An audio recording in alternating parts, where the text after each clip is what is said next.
Hi అండి, అందరూ బాగుండాలి, అందులో మేము ఉండాలి. ఈరోజు టిఫిన్ సేమియా ఉప్మా పుల్లట్టు నేను ఎలా చేశానో మీరు కూడా చూసేయండి. ఒకవేళ మీకు కూడా నచ్చితే మీరు కూడా ట్రై చేసేయండి. ఫస్ట్ ఉల్లిపాయలు పచ్చిమిరపకాయలు కట్ చేసుకుంటున్నాను సేమియా ఉప్మా కోసం, పుల్లట్టు కోసం.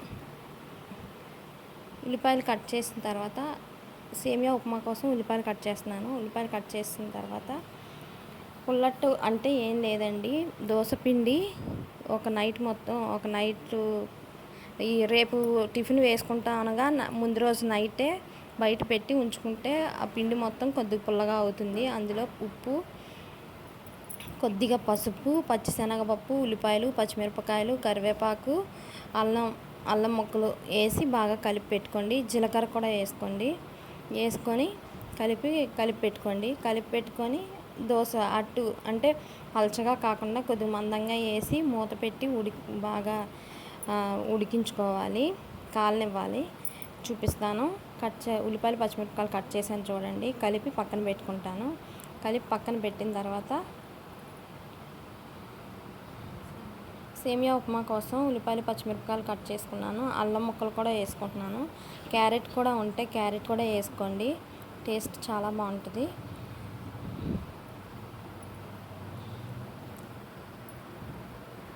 సేమియా ఉప్మా కోసం బాండీ పెట్టి ఉల్లిపాయలు తాలింపు గింజలు మొత్తం వేసేసి వేయించేసుకోండి. వేయించిన తర్వాత శనగపప్పు కూడా వేసేసాను. శనగపప్పు వేసిన తర్వాత ఒకసారి గరిటెతోటి ఉప్పు అది సరిపోయిందో లేదో కలుపుకొని రెడీ చేసి పెట్టుకొని పక్కన పెట్టుకోండి.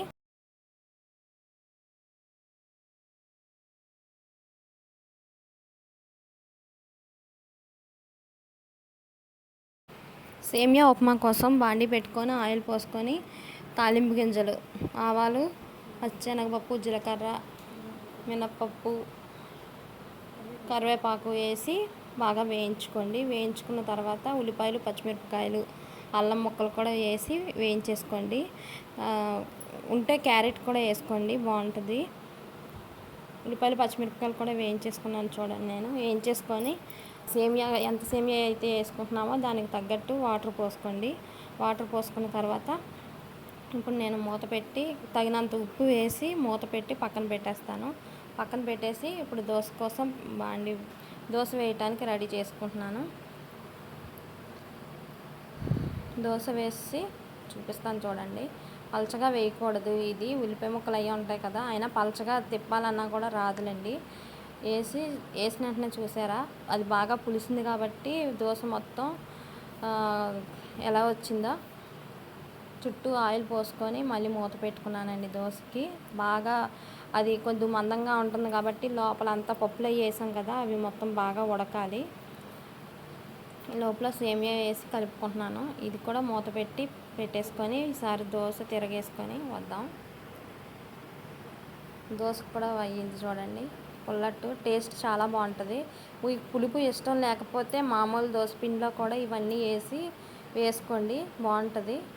నేనైతే కొబ్బరి పుట్నాల చట్నీ బాగుంటుంది. నేనైతే కారపొడి మామిడికాయ పచ్చడి వేసుకొని మేము తినేసాము. టేస్ట్ అయితే చాలా బాగుంది. మీకు కూడా నచ్చితే మీరు కూడా ఒకసారి ట్రై చేసేయండి. అయిపోయింది, దోశ రెడీ అయిపోయింది. దోశ సేమియా ఉప్మా. నేను పుట్నాల కారం ఉంటుంది కదా, పుట్నాల కారపొడి కొంచెం మామిడికాయ పచ్చడి వేసుకొని మేము తినేసామండి. చాలా బాగుంది టేస్ట్ పుల్లట్టు. ఒకసారి మీరు కూడా ట్రై చేయండి. మీకు కూడా నచ్చితే